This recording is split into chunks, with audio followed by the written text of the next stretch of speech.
We're counting down the top 10 most mind-blowing mega mansions built by Atlanta's Black elite, where innovation, legacy, and sheer scale rewrite every rule of luxury living. From properties armored with hurricane-proof technology to entire private kingdoms with bison ranches and lakes, each estate reveals a new extreme in security, decadence, and history. Which owner turned a disaster into an engineering marvel for our number 10 spot? Let's begin. In the 10th place, Ludacris's College Park estate rewrites the script for celebrity resilience. Back in 2003, he secured 22 wooded acres just outside Atlanta for $4.8 million, a move that signaled ambition beyond the usual hip-hop flash. The mansion itself sprawls over roughly 15,000 square feet, with 6 bedrooms and 9 bathrooms tucked beneath vaulted ceilings that reach 20 foot high. But this is not just a showplace, it is a stronghold.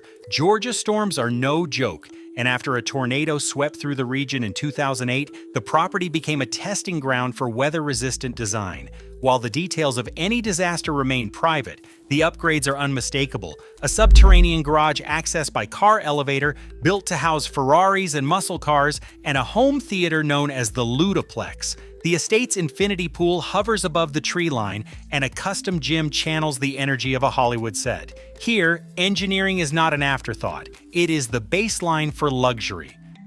Number 9, Steve Harvey's Buckhead Mega Villa does not just occupy land, it inherits a legacy. Sprawling across 17 acres in Atlanta's most exclusive neighborhood, this estate clocks in at nearly 35,000 square feet, a scale that dwarfs most celebrity homes. The property traces its roots to Tyler Perry, who first transformed the site into a showpiece before passing it along through a string of headline-making deals. Harvey's arrival in 2020 marked a new chapter, with the mansion's opulence dialed up to match his larger-than-life persona. 7 bedrooms and 14 bathrooms are just the start. The real drama unfolds in the details. A 70,000-gallon infinity pool painted to mimic Caribbean shallows, an underground ballroom rumored to host Atlanta's most private celebrations, and a wine cellar that could stock a boutique vineyard.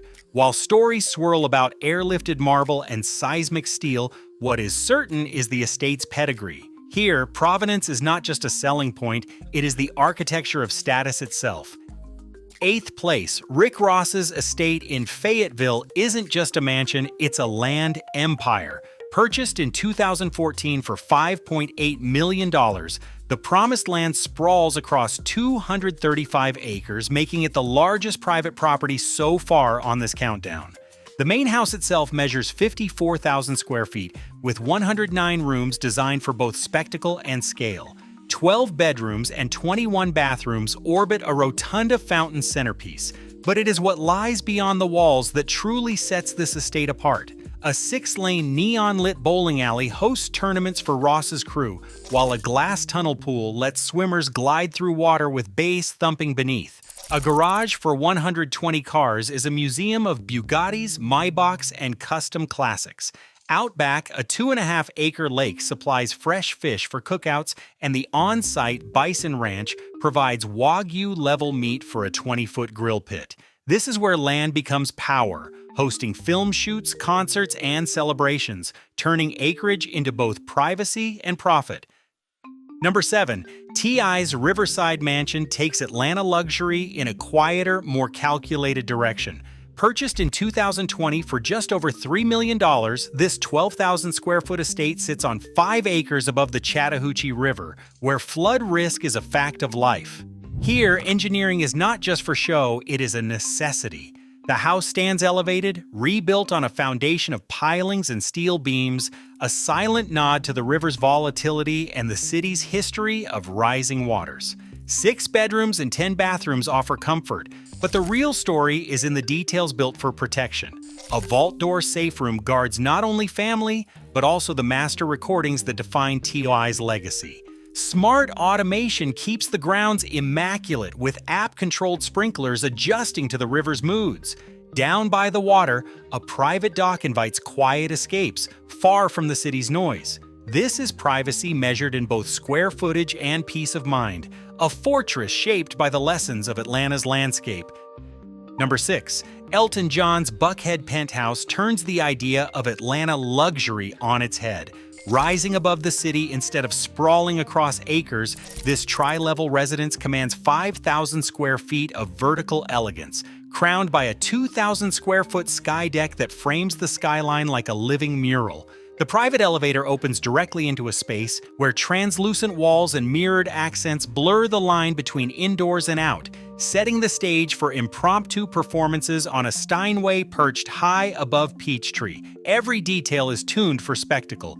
LED lighting pulses in sync with music, shifting color as melodies build, while the entire penthouse is soundproof to keep rehearsals and late-night sessions contained. Rotating art walls showcase original Warhols from a private collection, transforming the home into a gallery that never stands still. In a city where land is often the measure of status, this penthouse proves that altitude and artistry can be just as commanding. Number 5. Shaquille O'Neal's McDonough estate isn't just a house, it's a monument to scale. Built for a man who stands 7 feet 1 and weighs in at 325 pounds, every inch of this 20,000 square foot flagship is engineered to fit a living legend. 10-foot doorways swing open with ease, hallways stretch wider than most city apartments, and the floors are reinforced to handle the weight of both Shaq and his ambitions. The foyer greets visitors with a full NBA regulation basketball hoop, making it clear that here, the game never really ends. Inside, a 10,000-gallon aquarium glows with exotic fish and small sharks, acting as both a centerpiece and a reminder that luxury can have teeth. The indoor basketball court is lit for midnight shoot-arounds, while a 40-car garage uses hydraulic risers to display a collection that ranges from muscle cars to custom rides. Entertaining is built into the architecture. A 50-seat private theater means family movie night can turn into a full-on screening event, and geothermal cooling keeps the estate comfortable even when the guest list climbs into triple digits. In a city where opulence often means art on the walls or views from the penthouse, Shaq's mansion proves that real luxury is measured by how perfectly a space fits the person who lives there. Number 4. Tope Awotona's Buckhead estate rewires the meaning of tech wealth in Atlanta. This isn't just a mansion, it's a 25,000 square foot experiment in automation and sustainability, prefabricated in Europe and shipped to Georgia in segments like a spacecraft landing in the city's most exclusive zip code. Every surface responds to voice commands. Glass panels tint, clear, or frost at a whisper, tailoring privacy and sunlight for every hour of the day. 7 bedrooms and 12 bathrooms orbit a kinetic art atrium where carbon fiber sculptures shift in slow motion, echoing the rhythm of the house itself. The virtual reality-enabled boardroom turns investor meetings into virtual summits, while the augmented reality-guided gym projects lap pace directly onto the pool water, so no personal trainer is required. Downstairs, a 10-bay garage charges a fleet of Teslas and Rivians, signaling a clean break from the gas-guzzling past. The rooftop is more than views. Hydroponic farms supply Nigerian greens for family dinners, and rainwater recycling feeds the infinity pool's endless edge. A helipad on the roof means venture capitalists can drop in. But the real flex is how the estate runs itself, integrating work, wellness, and green tech as the new Atlanta luxury. In a city where legacy once meant acres or gold leaf, Awotona's mansion proves the future is modular, automated, and always online. Coming to the top 3, Mariah Carey's Sandy Springs estate turns residential luxury into a stage for artistry and couture preservation.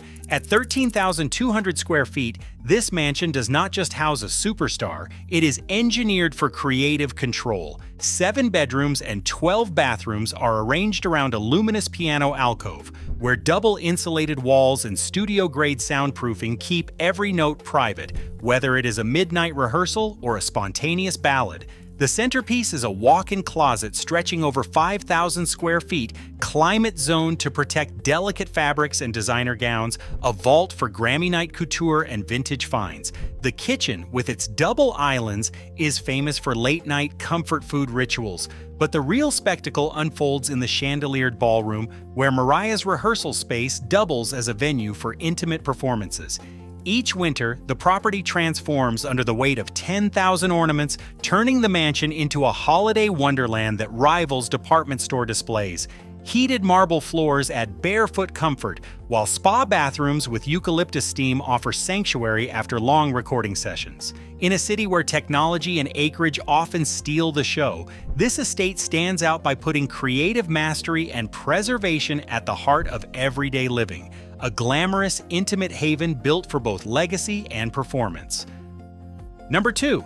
The Herndon home stands as Atlanta's original monument to Black generational wealth. It is a mansion built not on celebrity, but on vision and institution building. In 1910, Alonzo Herndon, born into slavery and later the founder of Atlanta Life Insurance, commissioned this 15,000 square foot classical revival estate in Vine City. Its towering Ionic pillars carved from Georgia marble rise from the red clay as symbols of earned permanence, at a time when Jim Crow laws sought to keep Black prosperity out of sight and out of reach. Inside, 15 original fireplaces and a grand hallway anchored by a swan-shaped fountain speak to a level of craftsmanship rarely matched, even by today's ultra-rich standards. The dining room's gold leaf dome ceiling, restored to its 24-karat shimmer, glows as a reminder of both ambition and resilience. But the true heart of the house hides behind a wall panel, a barber's chair left intact as a tribute to Herndon's first trade and the foundation of his empire. The library, lined with leather-bound volumes, is where insurance contracts were signed that changed the economic future of Atlanta's Black community. Nearly lost to neglect in the mid-20th century, the mansion was saved by family and activists, and it is now protected as a landmark by the Herndon Home Foundation. In a city defined by new money and sprawling compounds, this estate anchors the narrative, a physical link between the struggles of the past and the autonomy of the present. Here, wealth is not just displayed, it is preserved, restored, and handed forward, laying the groundwork for every sovereign mansion that followed. And finally, in first place, Tyler Perry's Douglasville estate redefines the meaning of personal empire. Here, the numbers alone are staggering: 1,200 acres of rolling Georgia landscape, a territory so vast it blurs the line between private property and sovereign domain. At the heart of this expanse stands a chateau measuring nearly 40,000 square feet, its limestone walls and copper-clad mansard roof assembled by the same film crew that built Perry's studio sets. The construction itself took 3 years, with Georgia limestone delivered by convoy and a roof engineered to weather decades, aging gracefully into a cinematic patina. The estate's infrastructure rivals that of a small town. A private airstrip long enough to welcome Gulfstream jets cuts through the southern pines, while a man-made lake engineered with a 40-foot waterfall powers hydro turbines that feed the property's energy needs. The main house holds 8 bedrooms and 12 bathrooms, each one finished with handcrafted millwork and bespoke detailing. In the foyer, a 30-foot domed ceiling glimmers beneath a crystal chandelier, echoing the scale of the property beyond. Legacy and autonomy are built into every corner. The former chapel, repurposed as a private theater, seats 200 for screenings and premieres, a nod to Perry's journey from sleeping in his car to commanding his own Hollywood in the South. A 75-foot lap pool glows at midnight, while a 20-horse stable stands ready for dawn, rides across fields that stretch to the horizon. More than 1,000 smart lights, all controlled by a single command, shift the property's atmosphere from tranquil retreat to cinematic spectacle in an instant. But scale alone does not secure the top spot. Protection is paramount. After a 2010 stalker incident, Perry's estate underwent a security transformation. Bulletproof glass and a hidden panic suite were integrated into the design, while a helipad with direct safe room access ensures rapid escape if ever needed. Security teams patrol the grounds with the precision of a presidential detail, their presence felt but rarely seen. Geothermal wells beneath the property cut the utility footprint by 40%, underscoring a commitment to both independence and sustainability. This is not just a mansion, it is a statement. Land, infrastructure, and legacy converge to create a fortress of autonomy, a place where self-made wealth is not just displayed, but protected and multiplied. In Atlanta, where the story of Black prosperity has always been about more than flash, Tyler Perry's Douglasville Kingdom stands as the ultimate proof of ownership at a scale that answers to no one but its creator. Across all 10 estates, one truth emerges. Atlanta's Black ultra-rich aren't just collecting luxury, they are building legacies. These mansions fuse generational wealth, innovation, and self-sufficiency into monuments of possibility. In a city shaped by Black ambition, each property isn't just a status symbol. It is a statement that power, history, and community can be redefined on your own terms. Which mansion set your imagination racing? Drop your thoughts below.